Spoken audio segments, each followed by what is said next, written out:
네, 계속해서 마태복음 1장부터 해서 강해를 해오고 있었는데요. 오늘 본문 너무나도 유명한 말씀이죠. 이 팔복에 대한 말씀입니다. 다들 익숙하게 너무 잘 아시는 말씀이다 보니 설교자로서 어떻게 설교해야 하나, 그냥 건너뛰고 다른 말씀을 해야 하나 하는 부담이 조금 있습니다. 그러나 오늘 이 말씀을 나눌 때 우리가 익숙함에 속아서 놓치고 있는 부분은 있지는 않나, 익숙한 만큼 우리가 더 주의 깊게 이 말씀을 묵상하면서요, 그 주님 주시는 그 은혜를 누리시게 되시길 주님의 이름으로 축복합니다. 우선 팔복, 이 주제가 복인 만큼 이 복에 대해서 한번 먼저 알아볼까요? 한번 사진 한번 띄워주시겠어요? 인터넷에서 제가 사전적인 의미를 찾아보니까 이렇게 쓰여져 있어요. 조금 작은데 제가 읽어드릴게요. 삶에서 누리는 좋고 만족할 만한 행운 또는 거기서 얻는 행복, 또 둘째로는 배당되는 몫이 많은 것을 비유적으로 이루는 말. 뭔가 사전적인 의미를 보니까 이 복이라는 것은 몫이 많은 것, 풍성함을 담고 있고, 또 우리가 생각하기로 좋은 것들, 이 만족을 주고 행복감을 가져다 주는 것들을 대체적으로 우리가 복이다라고 부르는 것을 알 수가 있습니다. 오늘날 우리가 복이라는 단어를 떠올렸을 때 잘 먹고 잘 사는 것, 이런 물질적인 풍요를 떠올리는 것과 같이 예수님 시대 당시를 살아가던 사람들이 이 복이라는 단어를 떠올렸을 때에 갖는 그 시대적인 고정관념이 있었습니다. 예수님께서는 그 복에 대한 관점을 오늘 이 말씀을 통해서 고쳐주시고, 또 하나님 가치에서의 그 복에 대한 제대로 된 복을 가르쳐 주시려고 이 복에 대한 것을 여러 가지 개념을 들어서 말씀하고 계시는데요.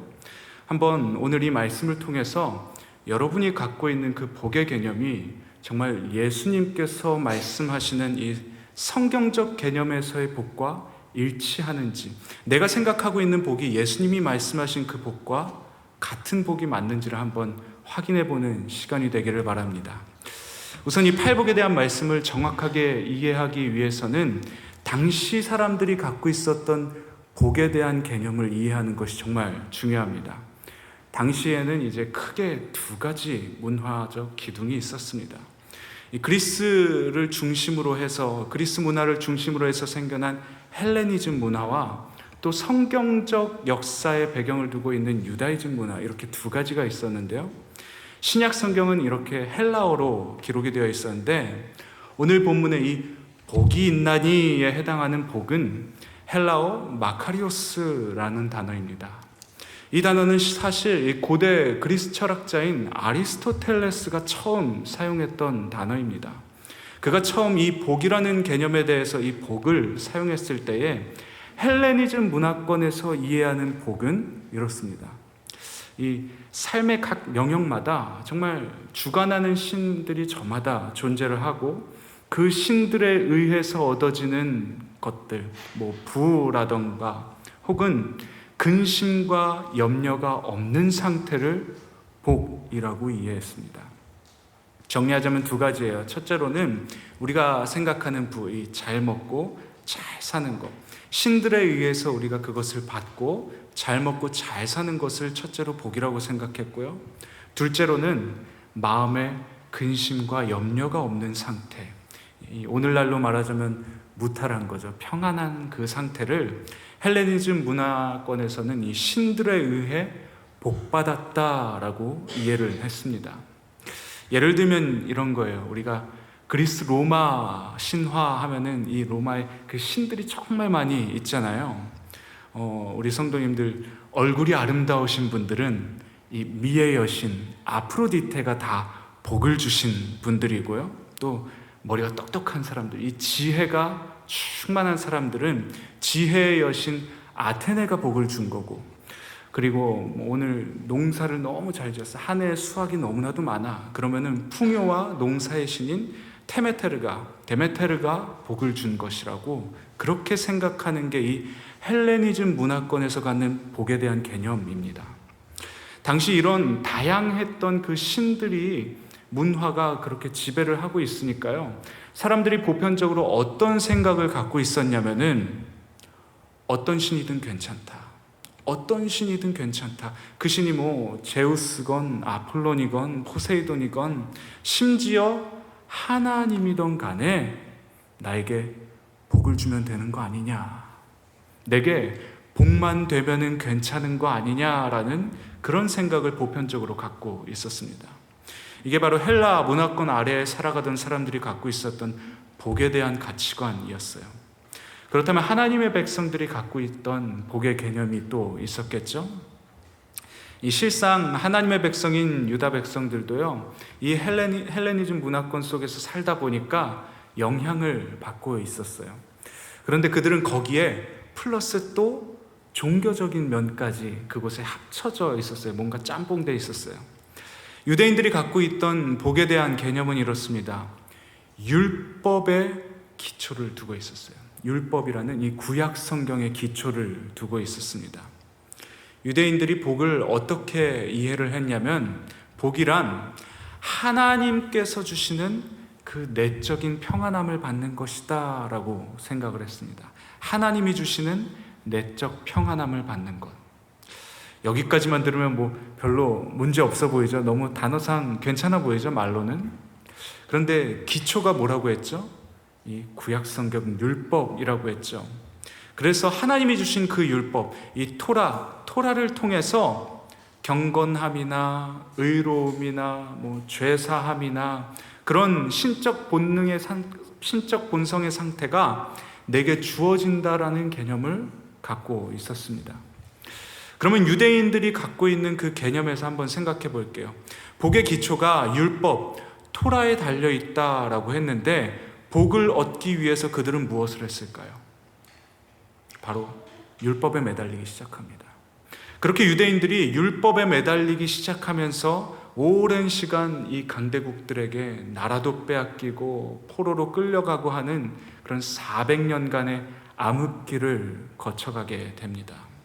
강대국 아수르니 바벨론이니 뭐 로마니 이런 제국들에 의해서 나라도 잃고 성전도 무너지고 자유도 빼앗기고 끝이 보이지 않는 그 고난을 계속해서 겪으면서 무엇보다 하나님의 말씀이 사라진 것과 같은 그런 시대를 계속해서 보내게 됩니다.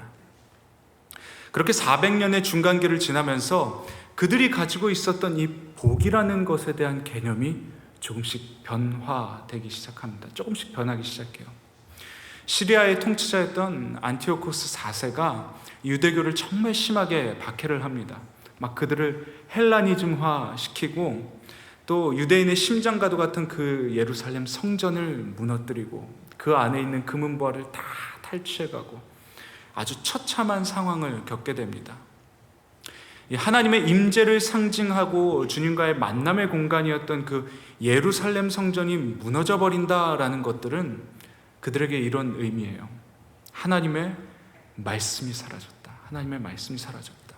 성전이 무너졌다라는 것은 그들에게 있어서 하나님의 말씀이 사라졌다라는 의미를 갖고 있습니다.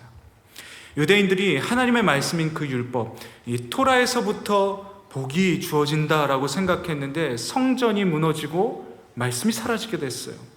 그것은 곧 그들에게 이제 말씀으로 받는 그 복이 평안이 사라졌다라는 것을 의미합니다. 그래서 유대인들이 그 사라진 평안을 되찾는 운동을 하기 시작해요. 그 사라진 평안을 되찾으러 떠나게 돼요. 그렇게 사라진 평안을 되찾으러 떠난 곳이 어디냐면 바로 광야입니다. 광야. 하나님의 말씀이 사라진 그 시대적인 환경 속에서 하나님의 말씀을 찾으러 말씀으로부터의 그 복을 찾기 위해서 광야로 떠나게 되는 거죠. 이때 유대교의 한 분파였던 그 바리새파보다도 더 율법 준수를 강하게 하면서 재산도 공유하고 은둔적인 삶을 살았던 그 에세네파가 생겨나게 되고 또 그 속에서 더 경건하게 살기 위해 발버둥치던 그런 쿰란 공동체가 여기서부터 시작하게 됩니다. 그렇게 그들은 광야로 가서 하나님의 말씀을 공부하고 깊이 묵상하면서 그것을 지켜내면서 철저하게 지켜내면서 그렇게 살아가면 그러면 하나님께서 그들에게 평안, 복을 내려주신다라고 생각을 하게 됐습니다. 잃어버린 복을 누리기 위해서 하나님의 말씀인 그 율법을 철저하게 지키면 되는 거고, 그렇게 할 때에 하나님께서 주시는 그 여러 성품들, 거룩함이니 의로움이니 평안함이니 이런 신적인 성품에 우리가 참여하게 된다라는 그런 이해를 갖기 시작하게 됩니다. 이처럼 성전이 무너지고 말씀이 사라진 오랜 암흑기 세월을 지나면서요, 유다 사람들이 갖고 있던 이 복에 대한 개념이 변하기 시작합니다. 어떻게 변하냐면 이 율법을 너무너무 강조한 나머지 복 받는 것을 이제 고난을 넘어서서 하나님의 율법을 지키는 것으로 변하기 시작해요. 다시 말해서 이 복을 받는다라는 것을 조건절로 이해하기 시작합니다. 조건절로 이해하기 시작해요. 무엇을 해야 복을 받는다? 율법을 지켜야 복 받는다. 그렇게 그들은 광야라는 공간에서 철저하게 이 율법을 지키면서 새로운 하나님의 나라에 대한 꿈을 갖고 소망을 가지면서 그렇게 살아가게 됩니다. 흐름이 조금 어느 정도 이해가 가시나요? 네, 처음부터 다시 할까요? 네, 반은 되고 반은 안 되신 것 같아요. 우리나라도 최근에 이런 변화가 있었죠. 이 코로나 전후로 한 가지 운동이 생겨났어요. 코로나 이전에는요, 우리가 신앙생활 한다는 것이요, 그런 개념이 특별히 주일 성수하는 것에 국한되어 있었어요. 주일에 나와서 우리가 예배를 드리고 그렇게 신앙생활 한다라는 그 생각을 갖고 있었는데, 온라인으로 예배를 드린다? 상상도 못했던 일이죠. 온라인으로 예배를 드리는 게 예배냐라고 하는 분들도 참 많이 있었어요. 그러나 코로나 시기를 겪으면서 이 주일 성수가 무너지는 그런 시대를 맞이했습니다. 전국적으로 모이는 예배가 아니라 그때부터 흩어져서 따로 집에서 다 온라인으로 예배를 드리는 그런 시대를 맞이했어요. 그러면서 신앙생활 한다라는 것이요, 주일에 모여서 예배를 드리는 것만이 전부가 아니라 또 다른 중요한 것이 있다라는 것을 우리가 깨닫기 시작했어요. 주일 성수가 무너지게 되면서요, 이것이 무너지니까 반대로 일상에서의 예배가 부각이 되면서요, 이 삶에서의 예배라는 가치가 우리에게 수면 위로 떠오르기 시작했어요.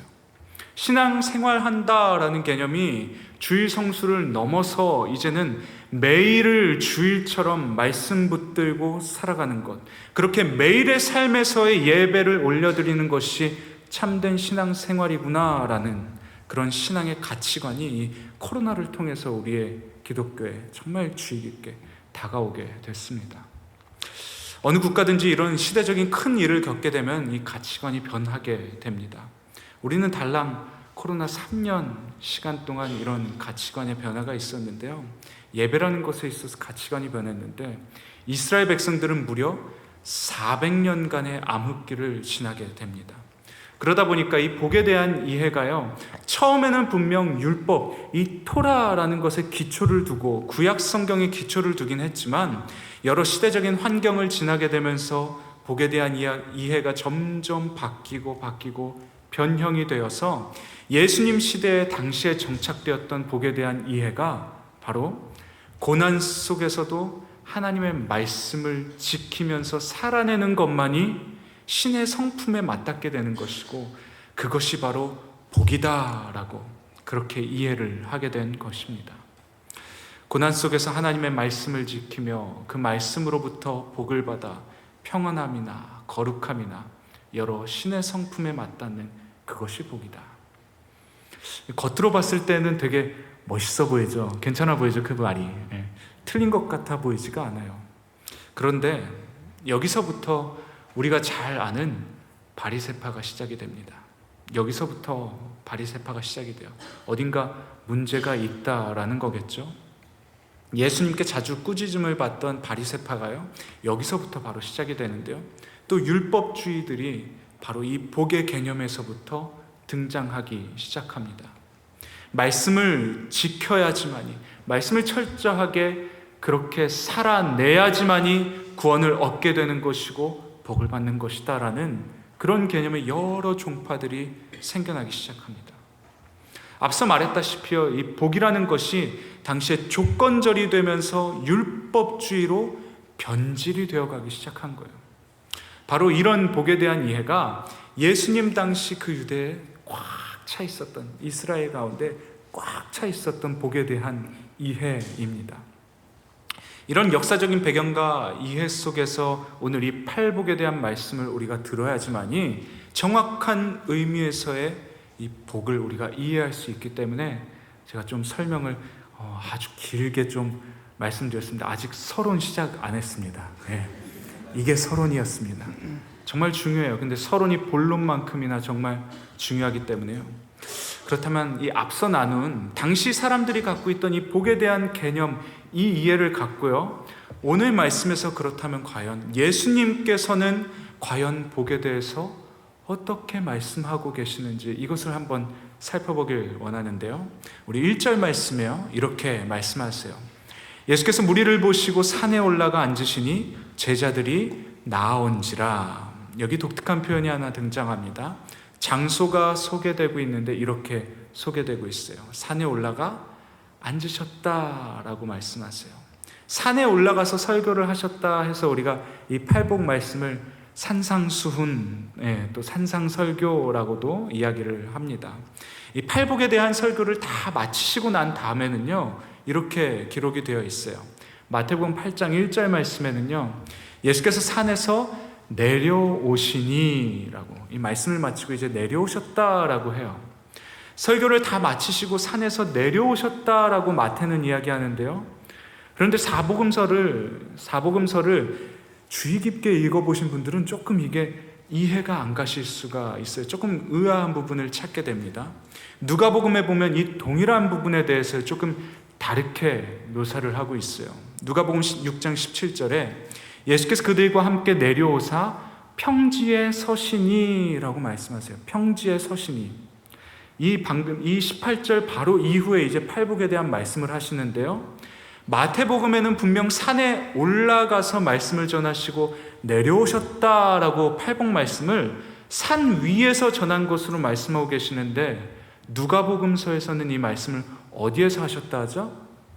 평지에서 하셨다고 해요.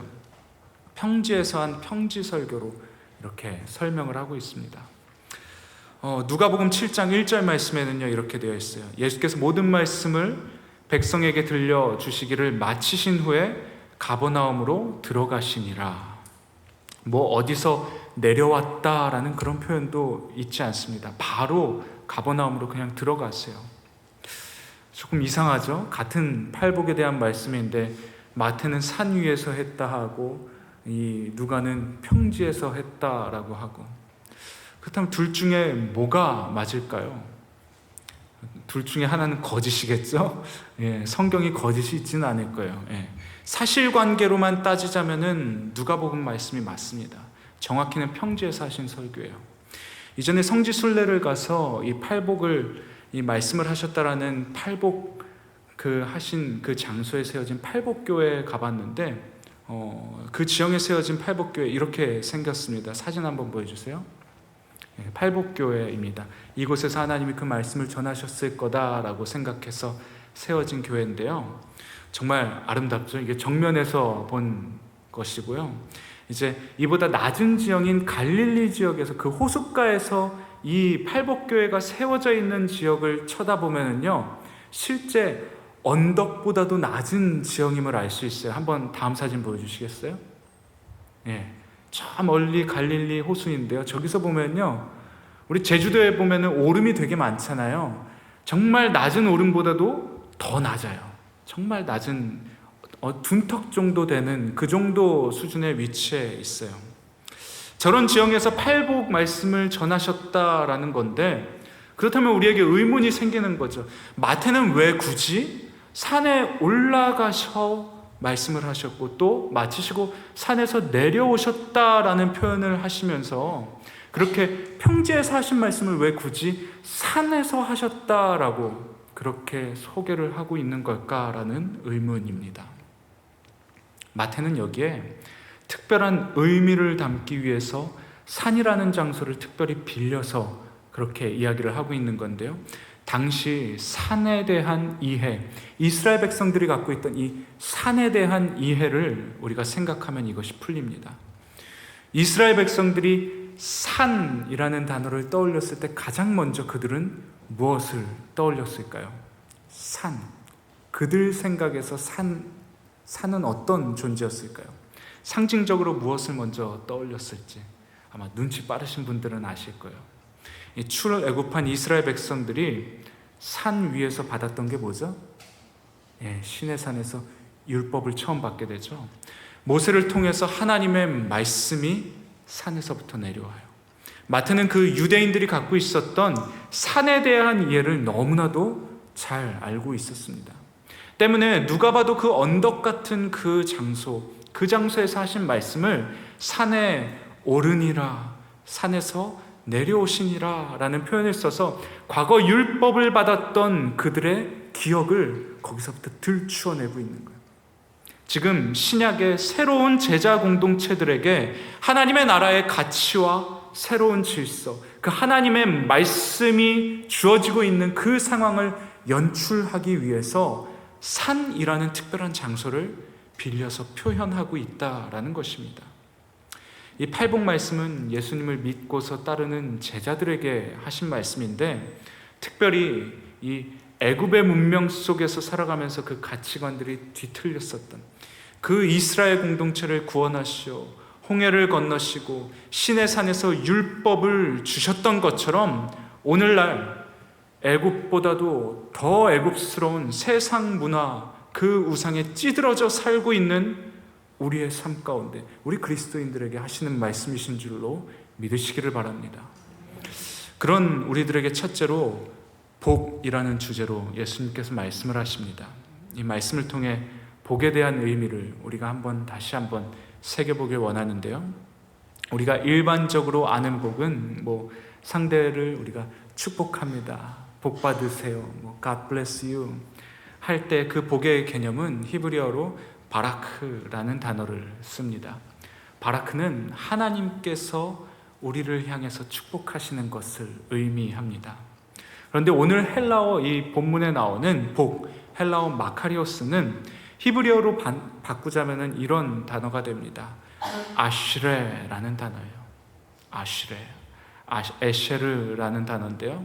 바라크와는 조금 차이가 있습니다. 이 복은 성경 두 군데만 찾아볼 텐데요. 신명기서 33장 29절 말씀에 보면 이렇게 말씀하세요. 이스라엘이여, 너는 행복한 사람이로다. 여호와의 구원을 너같이 얻은 백성이 누구냐? 그는 너를 돕는 방패시오, 내 영광의 칼이시로다. 내 대적이 내게 복종하리니 내가 그들의 높은 곳을 밟으리로다. 아멘.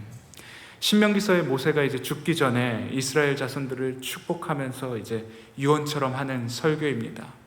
말씀해 보시면 너는 행복한 사람이로다 라는 이 표현이 바로 에쉐르라는 복이라는 단어인데요. 또 시편 1편 1절 말씀 한번 볼까요? 너무 유명한 말씀이죠. 한번 함께 읽어볼까요? 시작.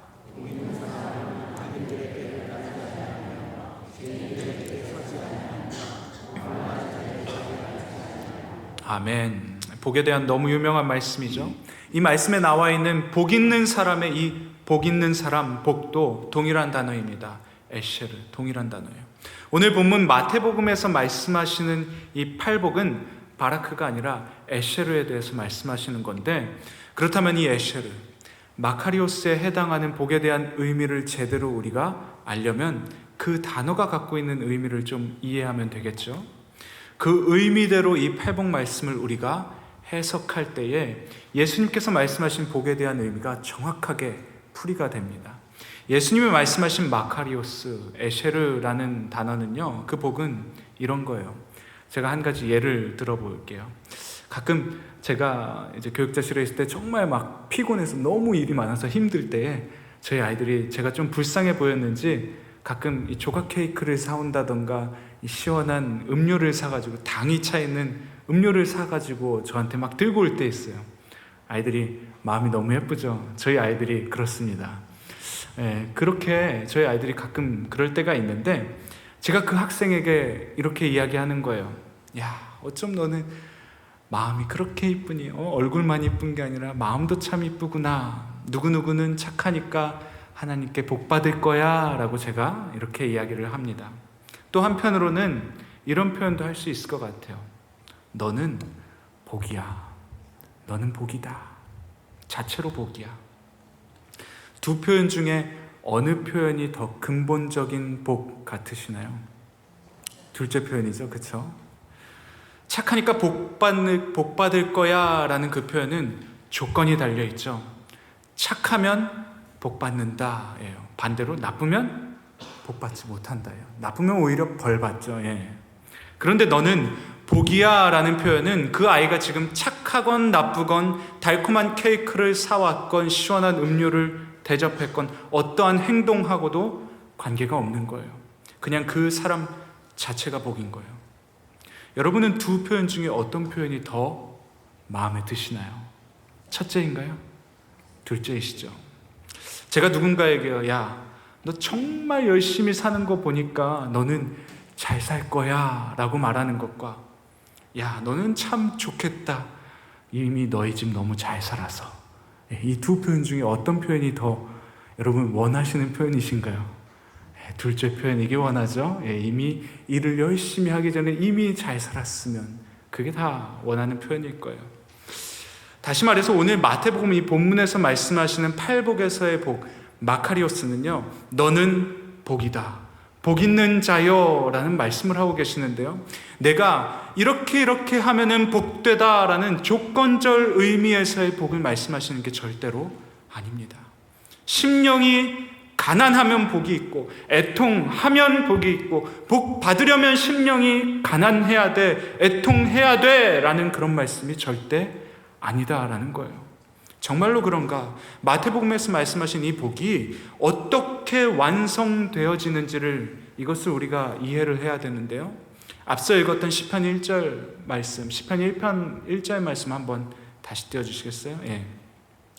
복 있는 사람은, 저게 에쉐르, 오늘 본문에서의 복, 마카리오스, 에쉐르와 동일한 단어인데요, 저 복 있는 자라는 말씀이요, 도대체 그가 왜 복이 되는 건지, 왜 그가 복이 있는 건지, 어떻게 그에게 복이 된 건지를 설명해 주는 구절이 바로 뒤편에 나옵니다. 시편 1편 3절 말씀입니다. 우리 함께 읽겠습니다. 시작. 그는 시냇가에 심은 나무가 철을 따라 열매를 맺으며 그 잎사귀가 마르지 아니함 같으니 그가 하는 모든 일이 다 형통하리로다. 아멘. 시냇가에 심은 나무가, 이게 핵심이에요. 시냇가에 심은 나무가 지금 어떻게 된 상태라고요? 시냇가에 심기어진 상태예요. 그렇게 심기어진 상태는 철을 따라 자연스럽게 어떻게 된다? 열매를 맺게 되고 잎사귀가 풍성하게 될 것이다. 이것이 예수님께서 말씀하신 복입니다. 동일합니다. 신명기서 33장 29절, 아까 읽었던 말씀인데요, 이스라엘이여 너는 행복한 사람이로다. 여호와의 구원을 너같이 얻은 백성이 누구냐? 이 말씀도 해석하면 이런 뜻이에요. 이미 구원을 받은 너희 이스라엘아, 너희는 복이다. 이미 구원의 강가에 심겨진 이스라엘 백성아, 너희는 구원받은 복된 자이다. 팔복 설교는 어떻게 해야 복을 받나, 어떻게 해야 복을 얻어내느냐, 이게 아니라 하나님께서 태초에 우리를 이미 복된 존재로 만드시고, 그런데 죄를 짓고 그 복된 존재가 타락하게 되고 변질이 되면서 하나님의 형상을 잃어버리게 되면서 다시 이전의 그 복을 찾아 헤매면서 인간이 자꾸 그 율법주의로서 조건절로 뭘 해야만은 그것을 얻어내는가, 공로주의로 내가 이것을 하면은 복 받을까, 내가 이만큼 했으니 하나님 복 주세요, 그렇게 복에 대해서 잘못된 접근을 하니까 하나님께서 오늘 이 8가지의 복에 대한 말씀을 통해서 새로운 하나님 나라의 복에 대한 가치관을 설명하시면서 새로운 하나님의 말씀, 너희는 이미 복이다, 이미 하늘나라 시민으로서 너희가 복이다. 그러니 어떻게 알아? 하늘나라 백성으로서의 삶을 이 세상에 나타내며 살아내어라. 이것이 팔복에 대한 말씀입니다. 팔복 말씀을 잘 보시면요, 이 말씀 하나로 끝이 나지 않아요. 예수님께서 팔복에 대한 말씀을 설명하시고 나서 바로 뒤이어서 세상의 빛과 소금에 대해서 이어서 말씀을 하세요. 여기까지가 핵심이에요. 마태복음 5장 16절 말씀이에요. 이같이 너희 빛이 사람 앞에 비치게 하여 그들로 너희 착한 행실을 보고 하늘에 계신 너희 아버지께 영광을 돌리게 하라. 아멘. 이미 하나님께 구원받은 너희가 복이다. 너희의 그 구원의 열매로 가서 세상에 나아가서 복의 근원으로서 살아내어라 라는 것이 바로 오늘 예수님께서 말씀하시는 복된 사람이다 라는 것임을 믿으시게 되시길 주님의 이름으로 축복합니다. 말씀을 맺겠습니다. 분명 예수님이 믿으면 복이 없다라는 것이 아니에요. 분명 주님이 주시는 복이 존재합니다. 그러나 예수님 믿는 것 자체가 구원받았다라는 그 사실 자체가 이미 내가 받을 그 어떠한 복보다도 더 커다란 복이다라는 것을 오늘 주님은 말씀하고 계시는 거예요. 이것을 놓치고 우리가 단순히 신앙생활을 주님께 복받기 위해서 계속해서 그저 복을 받기 위해서 신앙생활을 하면요, 이 율법주의, 바리새인과도 같은 그런 잘못된 모습으로 우리가 변질될 수 있음을 기억해야 합니다. 이번 주에 한 학생이 와서 이런 고민 상담을 했어요. 자기가 예수님 만나고서요, 너무 좋아서 교회에 나와서 이제 막 정말 이것저것 열심히 섬기기 시작했는데요, 봉사도 하고 열정적으로 막 이것저것 모든 일에 참여를 했는데 그렇지 않는 친구들이 보이더래요. 그런데 분명 다들 자신들 말로는 예수님 믿는다고 그렇게 고백하고 찬양하고 예배하는 아이들이에요. 안 믿는 친구들이 아니고 다 믿는 친구들인데 왜 그러는지 이해가 되지를 않고, 열심히 하지 않는 다른 친구들을 보니까 옆에서 보고 있자니 짜증이 나고 화도 나고, 계속해서 그 마음이 지속되니까 이제는 마음속으로 그 사람들을 미워하는 마음까지도 생겨나게 되고, 무엇보다 많은 일을 나 혼자만 다 맡아서 하는 것 같아서 더 이상은 힘들다고, 이제는 더 이상 자기도 그냥 하기 싫다고, 어떻게 해야 될지 모르겠다고 물어왔어요. 제가 대답했습니다. 너 처음에 그 섬김의 자리에 왜 지원했니? 그 봉사 왜 시작했니? 그 친구들이 그 부서에 있어서 너 지원했니? 그 친구들이 열심히 해서 그거 시작했니? 아니지 않냐? 하나님께서 만나주신 그 구원의 감격, 그 은혜에 감격스러워서 그 이유 하나로 시작한 거 아니냐? 근데 왜 이제는 그게 조건절로 바뀌었니? 그 친구들이 해야지만 너가 하는 거고, 그 친구들이 너 안 하면 너가 안 하는 거고, 왜 그것이 조건절로 이제 바뀌어버린 거니? 그 친구들이 더 이상 예수 믿기 싫다고 떠난다면은 그럼 너도 떠날 거니? 비단 아이들만의 문제는 아니라고 봅니다. 마찬가지요. 이 시간 우리가 이 자리에 나온 이유를 다시 한번 깊이 있게 생각해 보길 원합니다. 내가 섬기고 있는 그 자리들, 내가 나아가서 있는 그 자리들, 모든 행동들의 이유에 대해서 다시 한번 우리가 생각해 보기를 원합니다. 뭔가를 열심히 해서 공로를 세워서 하나님께로부터 복받아내려고 나의 공로로 무언가를 얻어내려는 바리새인과도 같은 모습이 내게 존재하지는 않는지, 잘못된 복의 가치를 붙들고 있었다면 이 시간 돌이켜 회개하고 오늘 이 팔복 말씀을 통해서 제대로 된 복의 가치관을 내 안에 회복하고 이미 받은 그 복, 구원으로 인해 주님을 기뻐하며 예배하며 그분과 교제하는 더 커다란 의미에서의 그 복, 바로 시냇가에 심기어진 나무로서 그 복의 근원 속에서 살아가는 참된 의미에서의 복된 자들 되시기를 주님의 이름으로 축복합니다.